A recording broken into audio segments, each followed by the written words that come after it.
Assalamu alaikum and welcome to another video by Bitbet Info. Today we have started a new playlist on English grammar. So the first topic on this playlist will be on the preposition of time, preposition of place, and the most difficult and the confusing part of preposition is preposition of transportation.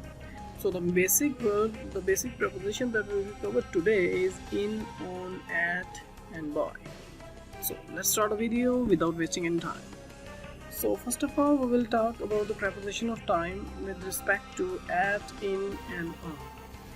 So जो हमें जैसे सामने clock नज़र आ रहा है, जो भी हम अगर टाइम की बात करें, जो भी हमें टाइम हमें बताना होता है क्लॉक के लिहाज से, फॉर एग्जाम्पल 2 बज गए हैं, 4, 6, 8, for example the meeting will be at 2 o'clock. So जो भी टाइम हमें क्लॉक के बारे में बताना होता है उसके लिए हम एट यूज़ करते हैं. ठीक हो गया. जो भी हमें टाइम बताना होता है क्लॉक के लिहाज से उसके लिए एट यूज़ होता है. और अगर हमने ऑन यूज़ करना है टाइम के लिहाज से तो ऑन बेसिकली यूज़ होता है फॉर डेज़ के लिए. For example on Monday, on Tuesday, on Saturday. So the days of the week will be used by on. ठीक हो गया. और अगर हमने इन की बात करनी है विद रिस्पेक्ट टू टाइम तो फिर जो होते हैं मंथ्स और ईयर्स उनके लिए हम यूज़ करते हैं इन.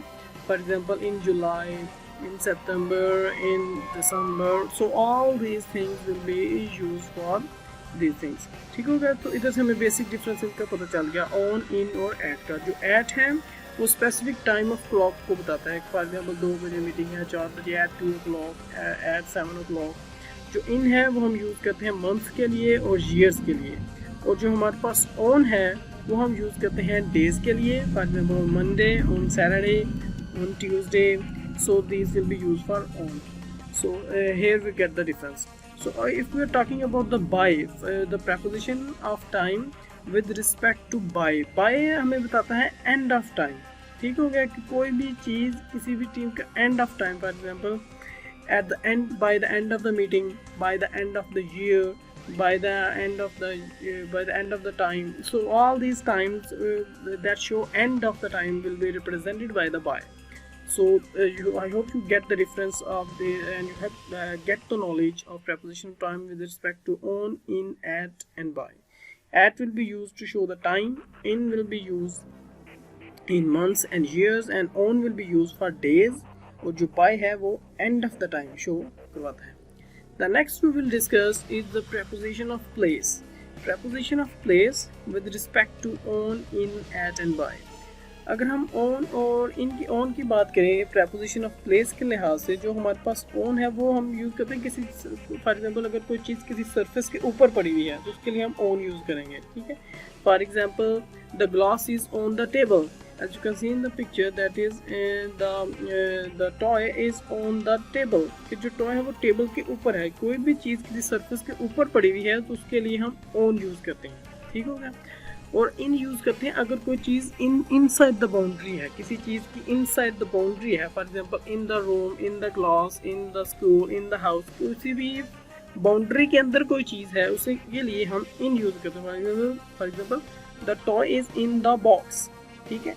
इन यूज़ करते हैं किसी बाउंड्री के अंदर अगर कोई चीज़ है. ऑन यूज़ करते हैं हम अगर कोई चीज़ किसी सरफेस के ऊपर पड़ी हुई है. For example there is a pen in the on the palm of my hand and there is a box, there's a toy in the box. अगर हम preposition of place को लिहाज से बात करें at की, तो at हमें बताता है एक स्पेसिफिक लोकेशन के बारे में. ठीक है. एक स्पेसिफिक पॉइंट के बारे में. For example I am in Lahore at Shahdara.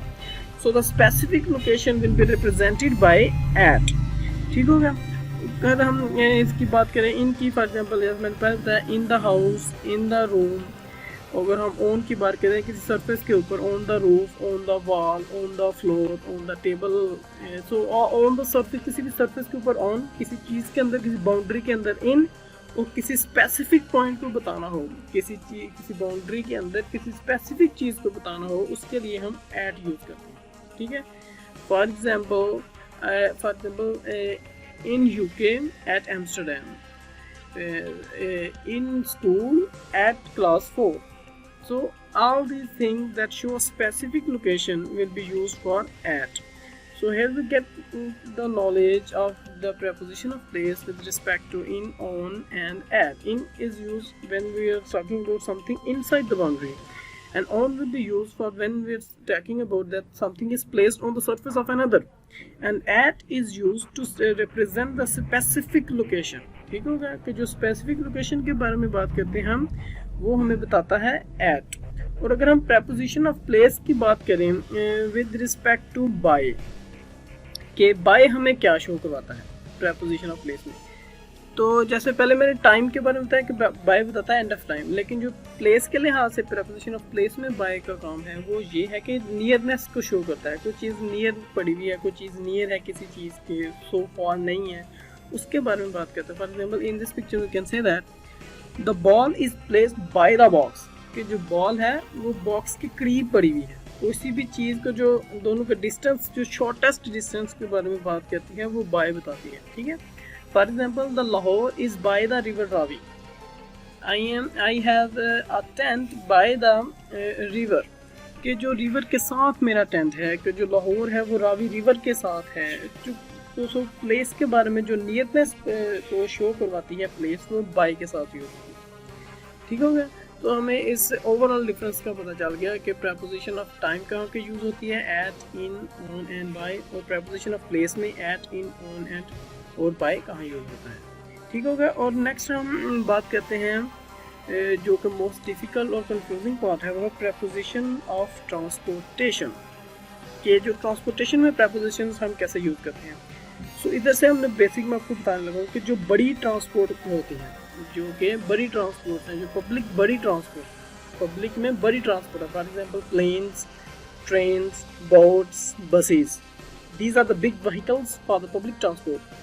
लेकिन कुछ इसमें इनके लिए यूज़ करते हैं हम on, for example on bus, on the plane, on the boat, on the train, जो कि बड़ी पब्लिक ट्रांसपोर्ट है। लेकिन अगर कोई बिलियनर है, उसके अपना प्लेन है, उसकी कोई अपनी बोट है, तो उसके लिए वो इन यूज़ होगा। ये इसमें थोड़ा डिफरेंस है कि अगर हम किसी स्पेसिफिक पर्सन की प्लेन के बारे में बात करें कि फॉर एग्जाम्पल जहांगीर ट्रेन और also money billionaires in the world that have their own plane और बोट्स, तो उनके लिए बात करेगी होगा इन। लेकिन जो आम हम जनरल बात करते हैं पब्लिक ट्रांसपोर्ट की, बड़ी पब्लिक ट्रांसपोर्ट की, जो बड़ी व्हीकल्स हैं, बसेस हैं, ट्रेन हैं, उनके लिए हम यूज़ करते हैं on the bus, on the plane, on the train. और जो हम इन यूज़ करते हैं प्रेपोजिशन ट्रांसपोर्टेशन में, वो हम यूज़ करते हैं स्मॉल व्हीकल्स के बारे में, फॉर एग्जाम्पल टैक्सी के बारे में, in the taxi, in the car. ठीक होगा, I hope to get the difference between them that the big vehicles, big public transport vehicles will be used on, and जो छोटी vehicles हैं, taxi होगी, car होगी, वो यूज़ करती हैं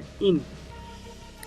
ठीक होगा, और अगर हम इसमें बात करें बाय की, ठीक है, preposition of ट्रांसपोर्टेशन में बाय हमें बताता है मीन्स ऑफ ट्रांसपोर्टेशन, कि आप यहाँ पे आए कैसे हैं, जो मीन है आपका ट्रांसपोर्टेशन, जिससे आप मूव करके यहाँ पे आए हैं, वो हमें बताता है by. That I will go to London by plane.